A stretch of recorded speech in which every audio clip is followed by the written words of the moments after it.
गरीबों को जीने के लिए क्या क्या करना पड़ता है, कुछ ऐसी ही कहानी है अनीता की। अनीता गांव की गरीब लड़की है और वो गांव में ही एक ब्यूटी पार्लर में काम करती है। बचपन से वो ब्यूटी पार्लर में ही काम करती आई है। उसे ब्यूटी पार्लर का सारा काम आता है, लेकिन एक दिन उसकी माँ उससे कहती है, बेटी अब तेरी शादी की उम्र हो गई है, अब तू शादी कर ले। लेकिन माँ, अभी अभी तो ब्यूटी पार्लर से थोड़ा बहुत पैसा आ रहा है, अभी तो मैं खुद का ब्यूटी पार्लर खोलने के बारे में सोच रही हूँ। वो सब शादी के बाद कर लेना, किसने मना किया है, बस अब शादी कर ले, मैं तेरी शादी देखकर ही ऊपर जाना चाहती हूँ। अनीता अपनी माँ को मना नहीं कर पाई। वो सुंदर थी, इसीलिए शहर से उसके लिए रिश्ते आने लगे। अनीता की माँ ने शहर के एक नौकरी वाले लड़के के साथ अनीता की शादी करवा दी। अनीता ससुराल चली गई। उसके ससुराल वाले बहुत अमीर थे, उनके पास बहुत बड़ा घर था। उसका पति सुरेश एक अच्छी कंपनी में नौकरी करता था। शादी के 2 दिन बाद अनीता ने सुरेश से कहा, ओ जी, आपसे एक बात कहनी है। हाँ बताओ। मुझे ब्यूटी पार्लर का काम करना है। मैं गांव में एक ब्यूटी पार्लर में काम करती थी, मुझे सारा काम आता है। ये सुनकर सुरेश हंसने लगा। तुम इस घर की बहू होकर बाहर ब्यूटी पार्लर में काम करोगी? हमारा मान सम्मान मिट्टी में मिलाना चाहती हो क्या? क्यों, ब्यूटी पार्लर के काम में क्या बुराई है? वो सब गरीब और बेशरम औरतें करती हैं। मैं इस बारे में और बात नहीं करना चाहता हूँ। तुम ब्यूटी पार्लर में काम नहीं करोगी बस। सुरेश कमरे से चला गया। उस वक्त कमरे में मालती पोछा लगा रही थी। अनीता को दुखी देखकर उसने कहा, दीदी ये मर्द लोग होते ही ऐसे हैं। मुझे भी ब्यूटी पार्लर में काम करना था, मुझे भी सारा काम आता है, लेकिन मेरे मर्द ने मुझे करने ही नहीं दिया। अच्छा ऐसा क्या, तुमने काम कहाँ सीखा? मेरे गांव में, फिर शहर में शादी हो गई। अब यहाँ लोगों के घरों में काम करती हूँ, लेकिन चोरी छुपे अमीर औरतों का मेकअप कर देती हूँ। अरे वाह, मेकअप करना मुझे भी पसंद है, मुझे भी ले चलो ना कभी किसी का मेकअप करवाने। ठीक है दीदी, कल ही चलिए, मेरी एक अमीर क्लाइंट के घर में पार्टी है, उनका मेकअप करना है। अनीता खुश हो गई। उसकी सास बिमला बहुत गुस्से वाली थी। अनीता ने बिमला से बहाना बनाकर बाहर जाने की परमिशन ले ली। अगले दिन मालती के साथ अनीता बाहर चली गई और एक अमीर औरत के घर में जाकर उनका मेकअप करने लगी।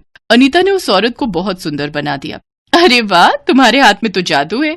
धन्यवाद जी, ये लो पैसे, और पार्टी तक रुक जाओ, खाना खाकर जाना। मालती और अनीता दोनों ही गरीब घर की लड़की थी। पार्टी में अच्छे खाने के बारे में सोचकर दोनों के मुंह में पानी आ गया। दोनों रुक गई। कुछ देर बाद पार्टी शुरू हो गई, लोग आने लगे। इतने में अनीता ने देखा कि उसका पति सुरेश एक सुंदर और मॉडर्न लड़की के साथ बाहों में बाहें डालकर गप्पे लड़ा रहा है। अरे ये क्या, सुरेश यहाँ क्या कर रहा है उस लड़की के साथ? दीदी आपको नहीं पता, ये अमीर लोगों के चोचले बहुत हैं। घर में एक औरत रख के बाहर पता नहीं कितनी सारी औरतों के साथ घूमते हैं। ओह अच्छा, तो ये बात है। अनीता चुपके से सुरेश के पास गई। सुरेश उस लड़की से बात करने में इतना खोया हुआ था कि उसे और कहीं ध्यान ही नहीं था। तुम कितनी सुंदर और मॉडर्न भी। तो तुमने उस गवार से शादी क्यों की? गांव की लड़की है, उसे हमारे कल्चर के बारे में कुछ पता ही नहीं है। क्या करे, माँ को गांव की सुशील लड़की चाहिए थी जो चुपचाप घर का काम करे। अच्छा, एक मुफ्त की नौकरानी। सही कहा। ये सुनकर अनीता की आंखों में आंसू आ गए। अच्छा, तो मैं तुम्हारे लिए सिर्फ एक मुफ्त की नौकरानी हूँ। अरे अनीता, तुम यहाँ क्या कर रही हो? तुम दोनों एक दूसरे को पहचानते हो? ये तो मेरा मेकअप करने आई थी। ये मेरी बीवी है अनीता। मैंने तुम्हें मना किया था ना ये ब्यूटी पार्लर वाले काम के लिए, तुमने मेरी बात नहीं मानी। और तुम क्या कर रहे हो? किसी और लड़की के साथ यहाँ तमाशा कर रहे हो? तुम्हें शर्म नहीं आती? मुझसे सामान लड़ाती हो? ये बोलकर सुरेश ने अनीता को जोर से एक थप्पड़ मारा। अनीता रो पड़ी। तुमने मुझे थप्पड़ मारा, मैं तुम्हारे साथ और नहीं रहूंगी। अनीता वहां से चली गई। दीदी आप मेरे साथ चलो, आप मेरे घर में रहना, मेरा मर्द अभी घर पर नहीं है। अनीता मालती के साथ चली गई और दोनों मिलकर एक ब्यूटी पार्लर खोलने के बारे में सोचने लगी। अनीता के हाथ में 2 सोने के कंगन थे। उसने कंगन बेचकर ब्यूटी पार्लर के लिए जरूरी सामान खरीद लिया। मालती ने पेड़ से डाल और पत्ते काटकर उसी से ब्यूटी पार्लर बना लिया। दोनों ने उसका नाम रखा झोपड़ी ब्यूटी पार्लर। एक दिन एक लड़की वहाँ मेकअप करवाने के लिए आई। शहर में सारे ब्यूटी पार्लर आज बंद हैं, मुझे यहीं मेकअप कराना होगा। अनीता ने उसका मेकअप कर दिया, लेकिन झोपड़ी के अंदर भयानक गर्मी थी जिसकी वजह से मेकअप उतरने लगा। अरे ऐसे मेकअप करने का क्या फायदा, यहाँ तो एसी भी नहीं है, सब कुछ पसीने की वजह से खराब हो जा रहा है। एसी कहाँ से लगवाएं मैडम, गरीब हैं हम। तो मैं क्या करूं, यहाँ आना ही नहीं चाहिए था मुझे, मैं तुम लोग को एक भी पैसा नहीं दूंगी। वो लड़की गुस्सा होकर चली गई। ऐसे ही दिन बीतने लगे, लेकिन अनीता और मालती के ब्यूटी पार्लर में कोई नहीं आया। शहर में एक से बढ़कर एक एसी ब्यूटी पार्लर था। कोई भला झोपड़ी ब्यूटी पार्लर में क्यों आएगा। ऐसे ही बैठे बैठे अनीता रोती रही। अब क्या होगा, मैं तो भूखी मर जाऊंगी। मैं गांव भी वापस नहीं जा सकती। भगवान पर भरोसा रखिए दीदी, वो सब कुछ ठीक कर देंगे। मेरे पास सिर्फ आज खाने का पैसा बचा है। अगर आज कुछ नहीं हुआ तो कल मुझे भीख मांगनी पड़ेगी। शाम हो गई। अनीता ब्यूटी पार्लर बंद करने जा ही रही थी कि तभी वो औरत आ गई जिसकी पार्टी में अनीता मेकअप करने गई थी।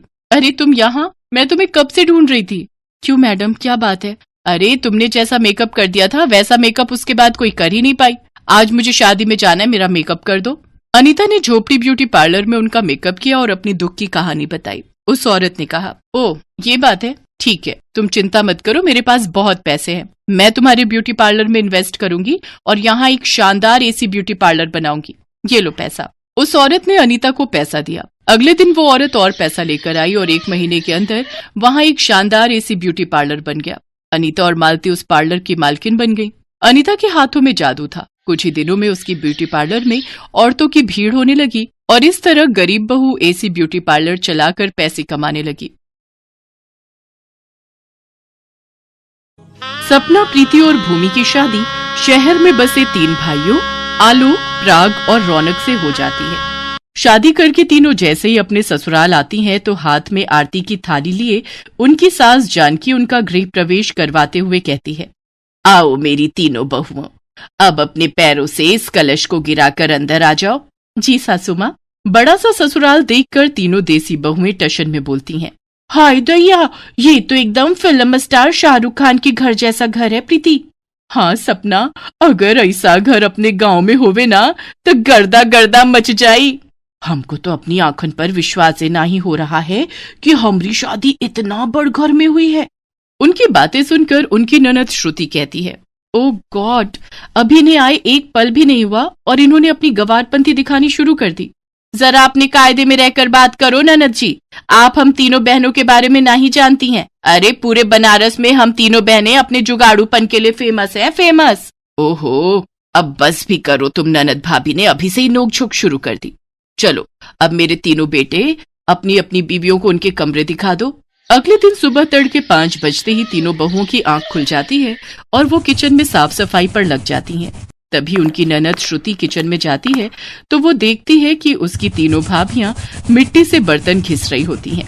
अरे मेरी मंद बुद्धि भाभियों, ये सब क्या गंद मचा रखा है? और तुम तीनों को नींद नहीं आ रही है क्या जो आधी रात को ये खटर पटर लगा रखी है? उक्का है ना ननद जी, हमरे गांव में तो सुबह 5 बजे सब जग जावत है और हमरे गांव में तो मिट्टी से ही बर्तन मांजते हैं। हाँ, इससे 2 फायदा है, एक तो बर्तन भी अच्छे से चमक जावत है और साथ ही साबुन के पैसा के भी बचत हो जात है। अरे पर ये तुम्हारा बनारस गांव नहीं बल्कि मुंबई शहर है। यहाँ ये सब जुगाड़ूपन मत दिखाओ और अपनी ये सब बचकानी हरकतें बंद करो प्लीज। श्रुति तीनों जुगाड़ बहुओं को झड़प कर चली जाती है। ऐसे ही कुछ दिन बीत जाते हैं। एक रोज जब वो तीनों किचन में खाना बना रही होती हैं कि तभी सिलेंडर खत्म हो जाता है। अरे मोरी मैया, ये चूल्हा तो लगता है बिता गया। अरे बहू, रोटियां बन गई हो तो जल्दी से ले आओ। अरे बाप रे, अब क्या होगा? हमको जल्दी से अपना कोनो जुगाड़ लगाना होगा। तभी उनका ध्यान पूजा घर में रखी लकड़ियों पर जाता है। बस फिर क्या था, वो 4 ईंटें लेकर आती हैं और उसका चूल्हा बनाकर उसमें गर्मा गर्म रोटी बनाकर सबको खिलाती हैं। पता नहीं क्यों लेकिन कुछ धुएं धुएं की स्मेल आ रही है। सही कहा भैया। तभी उन सबकी नजर किचन में से निकल रहे धुएं पर जाती है। सभी दौड़ते हुए किचन में जाते हैं। अरे मेरी भोली बहू, जब किचन में गैस सिलेंडर है तो फिर तुम तीनों चूल्हा क्यों फूंक रही हो? सासू माँ, आपका सिलेंडर तो कब का बाय बाय बोल गया, इसीलिए हम जुगाड़ लगाकर चूल्हा जलाई लिए। वो सब तो ठीक है मेरी जुगाड़ू बहू, मगर तुम ये लकड़ियाँ कहाँ से उठाकर ले आई? सासू माँ, ये तो हम पूजा घर में रखी लकड़ियाँ लाए हैं। अपनी जुगाड़ू बहुओं की हरकतें देखकर जानकी कहती है, अरे बैल बुद्धि बहुओं, वो तो चंदन की लकड़ियाँ थी जिसे मैंने हवन के लिए मंगवाया था और तुमने चंदन की लकड़ियाँ रोटी सेकने में फूंक दी। ओहो, अब जो हो गया सो हो गया सासू माँ, अब हमको माफी दे दियो। इतना कहकर तीनों बहुएं माफी मांगकर मामले को ठंडा कर देती हैं। ऐसे ही समय बीतता है। फिर एक सुबह जब सब नाश्ता कर रहे थे तो गिलास में रखा जूस रौनक के फोन पर गिर जाता है और उसका फोन भीग जाता है। ओह नो, आज ही मुझे मीटिंग के लिए बाहर जाना था और आज ही इस फोन को भी खराब होना था। शॉप वाला तो इसे रिपेयर करने में 2-3 दिन का टाइम लगा देगा। अरे पतिदेव, अपना फोन हमको दो, हम अभी इसे बिना पैसा खर्च किए ठीक कर देंगे। अरे मेरी गवार भाभी, इस फोन को जुगाड़ की नहीं बल्कि दुकानदार की जरूरत है। अब अपनी कोई जुगाड़पंती करके भैया के इस फोन को डेड बॉडी में मत बदल देना। इसके बाद श्रुति उस फोन को कपड़े से पोंछकर कुछ देर धूप में रखकर फिर उसे चावल के कनस्तर में डाल देती है और ठीक 1 घंटे बाद फोन रौनक को देती है और टशन मारते हुए अपनी ननद से कहती है, का हुआ ननद जी, भेजा चकरा गया का हमार जुगाड़ देखकर? अरे वाह भूमि, तुमने तो सचमुच में 1 घंटे के अंदर ही मेरा फोन बिल्कुल ठीक कर दिया। देखा हमरा कमाल, फोन भी झट से ठीक हो गया और पैसा भी बच गया। अरे जुग जुग जियो मेरी प्यारी बहुओं, आज तो सचमुच तुमने बचत करके सर्वगुण संपन्न बहुओं वाला काम किया है। हाँ सचमुच, तुमने तो कमाल कर दिखाया। रौनक और सास के मुंह से तारीफ सुनकर उन तीनों बहुओं को शह मिल जाती है। ऐसे ही एक दिन जब सपना वैक्यूम क्लीनर से घर की सफाई कर रही होती है तो अचानक से वैक्यूम क्लीनर काम करना बंद कर देता है। अरे मोरी मैया, ये बिजली से चलने वाला झाड़ू तो बंद हो ही गवा, अब क्या करे? जल्दी से कौनो जुगाड़ सोच सपना, ताकि अपना कामो बन जाए और हमरे पैसे भी बच जाए। सपना ये सोच ही रही होती है कि तभी उसका ध्यान अपनी सोसाइटी के पार्क में लगे खजूर के पेड़ पर जाता है। अरे वाह, क्या जुगाड़ू आइडिया आया है हमरे दिमाग में। सपना सोसाइटी के पार्क में जाती है और खजूर के घने पत्तों को तोड़ने लगती है कि तभी वहां गार्ड आकर गुस्से में बोलने लगता है, अरे ओ बॉडम औरत, इन पेड़ों को क्यों तोड़ने में लगी हुई हो? अरे ओ चौकीदार बाबू, अगर ज्यादा चबड़ चबड़ की ना तो हम देंगे तो को एक उल्टे हाथ का, समझे? और वैसे भी ये पार्क तो हर बाप का है का? गार्ड को 4 बातें सुनाकर सपना खजूर के घने पत्ते तोड़ लाती है और उन्हें लेकर घर आती है और उससे झाड़ू बनाकर तैयार करती है और झाड़ू लगाने लगती है। तभी जानकी गुस्से में तिलमिलाते हुए उस पर बिगड़ते हुए कहती है, क्यों रे सपना बहू, ये मैं क्या सुन रही हूँ? तू सोसाइटी के गार्ड से लड़कर आई है और ये तेरे हाथ में क्या है? सासू माँ, ये झाड़ू है जिसे हमने खजूर की टहनियों से बनाया है। अरे वाह सपना, तूने तो कमाल कर दिया, भाई मान गए तुझे, छा गई तुम तो। अरे चुप करो तुम तीनों, भला इतनी कंजूसी करके भी क्या फायदा? तुम तीनों की जुगाड़पंथी ना एक दिन सोसाइटी वालों के सामने हमारी धज्जियां उड़ाकर रहेगी। इस तरह तीनों जुगाड़ू बहुओं को घर वालों से खूब खरी खोटी सुननी पड़ती है। ऐसे ही वक्त गुजर जाता है। फिर एक सुबह प्रीति नाश्ता लेकर गुनगुनाते हुए अपनी ननद के कमरे में आती है। लगाई ले तू जब लिपस्टिक, जिला टॉप लागे ले, ओ जिला टॉप लागे रे। अरे ननद जी, ई लो नाश्ता पानी कर लो, दफ्तर खाली पेट ना ही जाना। हाँ टेबल पर रख दो भाभी, अभी तो मैं अपने बाल सुखा रही हूँ। हेयर ड्रायर से अपने बाल सुखाने के बाद श्रुति नाश्ता करके ऑफिस चली जाती है, लेकिन उसी शाम काफी भयंकर बारिश होती है।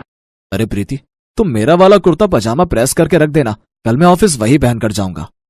जी हमरे बलमा। इतना कहकर प्रीति अपनी ननद के कमरे में जाती है और उसका हेयर ड्रायर लाकर उससे अपने पति के कपड़े सुखाने लगती है। लेकिन तभी उसे तेज बिजली का करंट लगता है और वो चिल्लाते हुए कहती है, अरे मोरी मैया, मर गई रे मर गई, कौनो हमको तनिक बचाओ तो।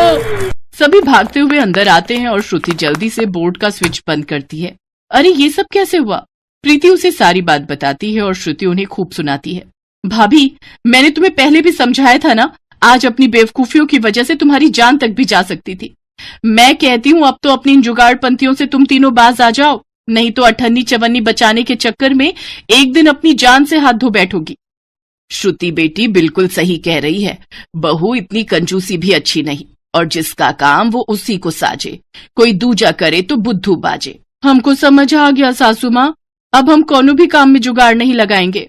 ननद और सास की बातों से उन तीनों को अक्ल आ जाती है और वो तीनों अपनी जुगाड़पंती छोड़कर अपनी ननद और सास से शहरी तौर तरीके सीख लेती हैं और वो तीनों अपने ससुराल के रंग में ढल जाती हैं।